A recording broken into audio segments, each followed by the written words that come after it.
नमस्ते दोस्तों। आज हम देखने जा रहे हैं प्रगतिवादी कवि नागार्जुन जी की कविता अकाल। और उसके बाद कविता को शुरू करने से पहले आइए देखते हैं नागार्जुन के बारे में एक संक्षिप्त परिचय।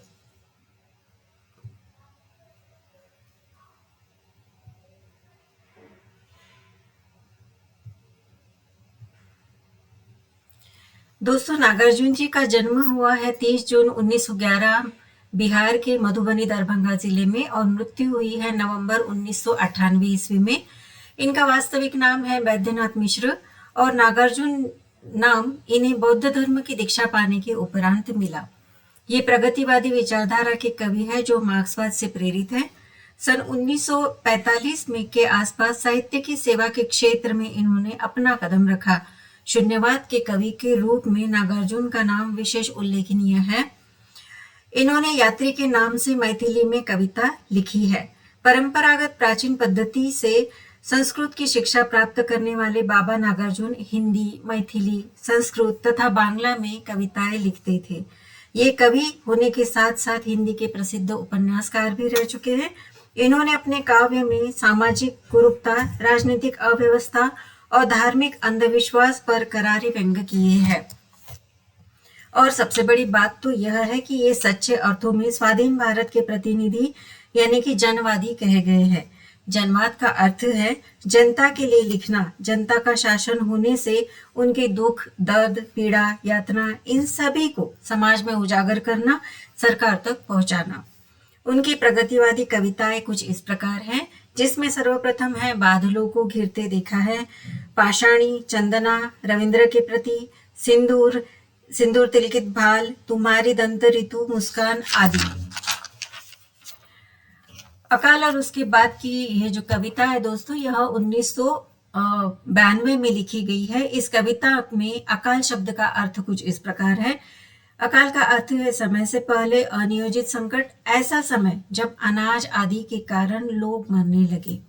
यह शब्द अक्सर किसी एक ऐसी परिस्थिति या घटना को दर्शाने के लिए प्रयोग में किया जाता है जो समय से पहले होती है, अनियोजित होती है, अप्रत्याशित होती है या संकट की स्थिति होती है। ऐसे ही अकाल और उसके बाद कविता में जनवादी कवि नागार्जुन जी ने अकाल के समय और उसके बाद की परिस्थिति का यथार्थ अंकन किया है और यह हृदय स्पर्शी कविता है। आइए देखते हैं कुछ शब्दों के अर्थ यहाँ पर। पहले तो हम कविता पढ़ेंगे। अकाल और उसके बाद यह जो कविता है यह पूरी 8 लाइन में लिखी गई कविता है। इसमें केवल 2 पद हैं, जिनमें से प्रथम पद जो है वो 4 पंक्तियों का है और यह जो 4 पंक्तियां हैं, अकाल आने पर किस प्रकार की स्थिति की निर्मिति होती है उसका विवरण यहाँ पर किया गया है।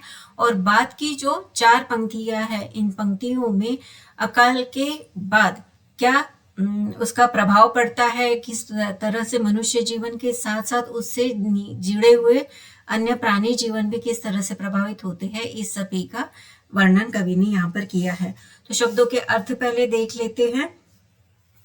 कविता है, कई दिनों तक चूल्हा रोया चक्की रही उदास, कई दिनों तक कानी कुतिया सोई उसके पास, कई दिनों तक लगी भीत पर छिपकलियों की गश्त, कई दिनों तक चूहे की भी हालत हुई शिकस्त, चमक उठी घर भर की आंखें कई दिनों के बाद, कौवे ने खुजलाई पांखें कई दिनों के बाद, दाने आए घर के अंदर कई दिनों के बाद, धुआं उठा आंगन के ऊपर कई दिनों के बाद। तो प्रस्तुत प्रथम पद में देखते हैं कि कई दिनों तक चूल्हा रोया चक्की रही उदास। यहाँ पर चूल्हा शब्द का अर्थ है जो खाना बनाने के लिए आग जलाई जाती है, जिस स्थान पर उसे चूल्हा कहते हैं। फिर है चक्की यानी कि कोई पिसाई यंत्र, कानी यानी कि तिरछी आंखों से देखना, और भीत यानी कि दीवार, गश्त यानी कि इधर उधर घूमना, जैसे कि पहरेदार इधर उधर घूमने के लिए चक्कर लगाते हैं उसे कहते हैं गश्त। तो इसी प्रकार से दीवारों पर छिपकलियां गश्त लगाती हुई, यह कवि का मानना है।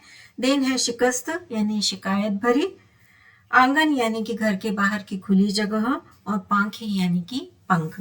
तो यह जो कविता है इसमें जितनी देखने के लिए यह छोटी लगती है उतनी ही सरल लगती है, उतनी ही यह अर्थपूर्ण और भावपूर्ण है और संवेदनशील भी है। कविता की भाषा तद्भव शब्दावली प्रधान है और इसमें कई कई शब्दों का फिर से पुनरुच्चारण होने से यह अनुप्रास अलंकार यहाँ पर उत्पादित करती है। केवल 8 पंक्तियों में लिखी गई यह कविता रोजमर्रा के जीवन से जानी पहचानी लगती है। इस कविता का एक एक शब्द यथास्थान से जुड़ा हुआ है। यह पूरी कविता आशा और निराशा के सुप्त द्वंद्व पर निर्भर करती है। अकाल में मनुष्य और उसके अलावा अन्य प्राणियों को भी किस प्रकार दुर्गति होती है, जैसे कि मनुष्य की यह हर छोटी छोटी जीवों की भांति प्रभावित करती है। पशुओं के भूख के माध्यम से भी अकाल की स्थिति का चित्रण हुआ है। अकाल के समय की परिस्थिति का वर्णन कुछ इस प्रकार कवि ने किया है कि कई दिनों तक चूल्हा रोया चक्की रही उदास। यानी कि जब अकाल की स्थिति निर्माण होती है तो ऐसे समय में कई दिनों तक लोगों को खाना नहीं मिलता है, यानी कि चूल्हे नहीं जल पाते हैं। और चक्की रही उदास यानी कि ना कोई चक्की चलती है जिसमें से लोग जाकर आटा पिसा कर ला सके और उसकी बनी हुई रोटियां खा सके।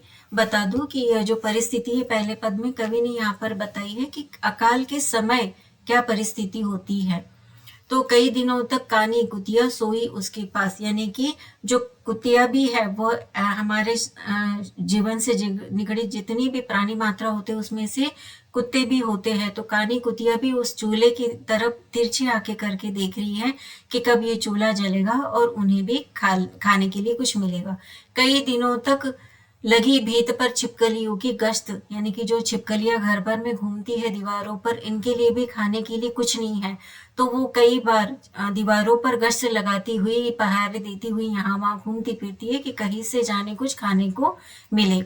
कई दिनों तक चूहे की भी हालत हुई शिकस्त, यानी घर में जो हमारे चूहे बन जाते पल जाते हैं, बील में रहने लगते हैं, वे भी बाहर आकर कुछ अपने लिए खाना ढूंढते हैं। पर अकाल के इस महान हालत में जहाँ मानव को ही कुछ खाने के लिए नहीं मिला है, तो इस तरह से जो निर्धारित उन पर जो प्राणी जन्य हैं उनकी भी स्थिति कैसे हो जाती है, यह इन प्राणियों के माध्यम से मनुष्य के केवलवानी परिस्थिति और इन प्राणियों की भी केवलवानी परिस्थिति का यहाँ पर जो कवि ने यहाँ पर वर्णन किया है। आगे दूसरे पद में वे कहते हैं यह जो परिस्थिति है अकाल खत्म होने के बाद की है। पहले का तो पद 4 लाइन में उन्होंने बताया है कि अकाल आने पर मनुष्य की और उससे निर्धारित जो वन्य प्राणी या अन्य प्राणी है उनकी परिस्थिति कैसे हो जाती है। और दूसरे पद में अकाल के बाद की परिस्थिति के बाद क्या बदलाव होता है समाज में, यह बताया है। चमक उठी घर भर की आंखें कई दिनों के बाद, कौवे ने खुजलाई पाखे कई दिनों के बाद। यानी कि जब अकाल की परिस्थिति चली जाती है और मनुष्य इतनी हालत उसके सुधर जाते हैं कि वह कहीं से जाकर थोड़ा सा अन्न अपने लिए खरीद लाए, तो क्या हो जाता है, घर में आनंद का प्रसन्नता का माहौल बन जाता है और उनकी आंखें चमक उठती है खुशी से कि चलो आज कई दिनों बाद हमें खाने के लिए मात्र कुछ मिलेगा। कौवे ने खुजलाई पाखें कई दिनों के बाद। तो कवि यहाँ कहना चाहते हैं कि जब अकाल की परिस्थिति थी, खाने के लिए कुछ भी नहीं था, तो कौवे भी सुन्न पड़े हुए किसी पेड़ की डाली पर चुपचाप बैठे हुए रहते थे। पर मात्र अभी उन्हें पता चल गया कि अकाल खत्म हो गया है, लोगों में चहल पहल हो रही है, वे कुछ खाने का साधन जुटा पा रहे हैं। तो कौवे ने भी ऐसे समय पर अपनी पाखें जो है बिखेर दी है, यानी वह अभी उड़कर अपना भोजन ढूंढने के लिए तैयार हो रहा है। दाने आए घर के अंदर कई दिनों के बाद, यानी कि जब मनुष्य अनाज खरीदने गया है तो कई दिनों के बाद वे दाने घर पे आए हैं, क्योंकि उसके पूर्व स्थिति क्या थी कि अकाल था, कहीं पर कुछ भी खाने के लिए नहीं था। पर अभी अकाल खत्म हो गया है। दाने के आने की बात सुनते ही सबकी आंखें मानो चमक गई है, खुशी का माहौल हो गया है। और क्या हो गया, घर के अंदर खुशी का माहौल क्रिएट हो गया है। धुआं उठा आंगन के ऊपर कई दिनों के बाद। तो ऐसी परिस्थिति में जब घर में अनाज आ गया है और उसे पकाया जा रहा है, चूल्हा जलाया गया है। पहले कैसा था कि पहले अकाल के समय पर चूल्हा भी और चक्की भी उदास थी, क्योंकि उसे जलाने के लिए कोई निमित्त ही नहीं था। पर मात्र अभी जब अकाल हट गया है, परिस्थिति पूरी तरह से संभल गई है और मनुष्य इतना परिस्थिति में सुधार आ गई है उसके कि वो कुछ जाकर लाकर खा सकता है, तो ऐसे में चूल्हा भी जल गया है और उस चूल्हे से उठने वाला जो धुआं है वह भी दिखाई दे रहा है। तो इस प्रकार से कवि ने मात्र इन 4 पंक्तियों के माध्यम से अकाल और उसके बाद जो परिस्थिति निर्माण होती है, तो इसमें समाज में किस तरह की दुर्गति निर्माण होती है। दोस्तों देखिए कि ऐसी परिस्थिति में जब अकाल जो आ जाता है, तो यह किसी अमीर इंसानों पर इससे कोई ज़्यादा फर्क नहीं पड़ता है। ज़्यादातर तो लोगों पर इसका गहरा असर होता है। वो लोग होते हैं मजदूरी करने वाले या कम पैसों में जीने वाले गरीब लोग। पर ऐसे में जब अकाल की परिस्थिति आ जाए, तो कई बार ऐसा होता है कि सरकार इन लोगों को चेतावनी देता है, उन्हें सुरक्षित जगह जाने के लिए उन्हें निर्देशन भी दिए जाते हैं। उसके बाद भी उनको कुछ मदद या सहायता भी दी जाती है। पर इस अकाल के दौरान जो भी हानि नुकसान इंसान का होता है, क्या मात्र वो सरकार के पैसे देने से या किसी तरह से उनका पुनर्निर्वाहन करने से क्या भर जाती है? नहीं। उनकी जो संवेदना होती है, उनके मन मस्तिष्क पर लगी हुई जो गहरे चोटें होती है, अकाल के कारण घर में पानी घुसने के कारण जो हमारे घर में पूरा बर्बादी हो जाती है और कई चीज़ों का और कई मनुष्य जन्मों का भी नुकसान हो जाता है। कई बार तो बाढ़ के आने से इंसान तक बह जाते हैं। तो क्या सरकार इन बहे हुए जानवरों का या फिर मनुष्यों को वापस लाने का, या घर में जो भी नुकसान हुआ है, धान्य बन गया है, पैसे खराब हो गए हैं या पैसे नहीं मिल रहे, तो क्या सरकार इसकी भरपाई कर सकता है? तो नहीं। यह जो संवेदना है, यह वही व्यक्ति समझ सकता है जिस पर ये बीतती है या वह स्वयं इस परिस्थिति से गुजर गया है। दोस्तों इस तरह से नागार्जुन जी जो थे वो अत्यंत भावुक और संवेदनशील कवि थे। उतने ही वे स्पष्ट वक्ता भी थे। अपनी जो बातों को रखने के लिए वो किसी से डरते नहीं थे, निडर भी थे और उतने भी स्वाभिमानी भी थे। जनवादी जब उन्हें कहा गया, तो जनवाद का तो अर्थ ही हमने पहले बोल दिया है कि जन के लिए जागने वाला या उनके लिए कुछ करने वाला, उनकी मदद करने वाला, उनको जानने वाला, उनकी जो समस्याएं है सरकार तक रखने वाला। यह केवल इसी शब्द तक वे निर्भर नहीं रहे। जनवाद लोगों ने उन्हें जनवादी कवि कहा।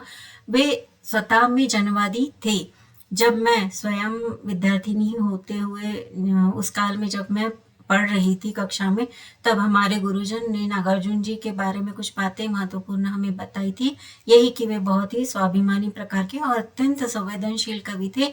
गांव-गांव में घूमना, लोगों का जीवन, उनका जीवन पद्धति देखना, जीवन शैली देखना, उनकी समस्याएं देखना और खास करके उन्हीं पर ये कविताएं या अपनी उपन्यास रचनाएं करते थे, ताकि समाज के लोगों को, गरीब लोगों का जीवन, गांव ग्रामीण भागों में रहने वाले लोगों की पीड़ा यातनाएं उन तक पहुंचे। और उनके वास्तविक जीवन में भी वे, हम तो जानते ही है कि एक कवि जो है कविता अगर लिखता है तो वो कितना ही कमा पाता होगा। तो ऐसी स्थिति में जब इनके उपन्यास और इनकी कविता और अन्य रचनाएं जब प्रकाशन में आई, तो इन्हें विविध प्रकार के पारितोषिकों से भी सम्मानित किया गया, पर इन्होंने किसी भी प्रकार के सम्मान लेने से बिल्कुल भी मना कर दिया। ये स्वाभिमानी थे, ये जनपीड़ा जानते थे, इसलिए इनका ये कहना था कि मैं इस सरकार के द्वारा दिए गए मदद का लेने के लिए कोई हकदार नहीं बनता हूँ, क्योंकि अगर मैं लोगों की पीड़ा समझता हूँ, ऐसे हमारे देश भर में कितने लोग हैं जिनके पास पीड़ा यातना है, तो सरकार के अगर मुझे देने से मेरा कुछ जीवन जो है सुधर जाएगा, तो ऐसे भारत भर में कितने लोग हैं जो पीड़ा और यातना से भरे हुए हैं। तो यदि मैं सरकार से कोई मदद लेता हूँ, तो मैं ऐसे लोगों के साथ धोखा कर सकता हूँ, क्योंकि मैं जनवादी हूँ और मैं सच में ही संवेदनशील व्यक्ति हूँ। और ये भी उनके बारे में जाना कि उनके जीवन के अंतिम दिन जो है बहुत ही कठिन में गए थे। हालातों के कारण शरीर ढकने के लिए कपड़े भी नहीं मिलते थे, तो वे जो है नागार्जुन कवि जो है, जो बोरे रहती है, गुनी रहती है सामान रखने की, उसके कपड़े भी शरीर पर, उसका कपड़ा बनाकर उसे शरीर पर लपेट कर भी उन्होंने अपने जीवन के अंतिम समय तक अपना जीवन यापन किया। यानी इस प्रकार से उन्होंने अपने आप को यह स्वयं बताया, सिद्ध कर दिया कि वे सत्य पुरुषार्थ रखने वाले व्यक्ति हैं, जो बोलते हैं वैसा ही करते हैं, और इसीलिए वो वास्तविकता में भी जनवादी ही रहे हैं। तो ऐसे धीर गंभीर और संवेदनशील को सच में मन से प्रणाम करते हैं। और इसी के साथ ये वीडियो यहीं पे ख़त्म करते हैं। दोस्तों बताइएगा कि ये कविता आपको कैसे लगी और नागार्जुन जी का जो परिचय हमने बताया वो कैसा लगा। मिलते हैं हमारे अगले वीडियो में। प्लीज़ तब तक मेरे इस चैनल को देखिएगा, लाइक शेयर और सब्सक्राइब ज़रूर कीजिएगा। तब तक के लिए थैंक यू वेरी मच।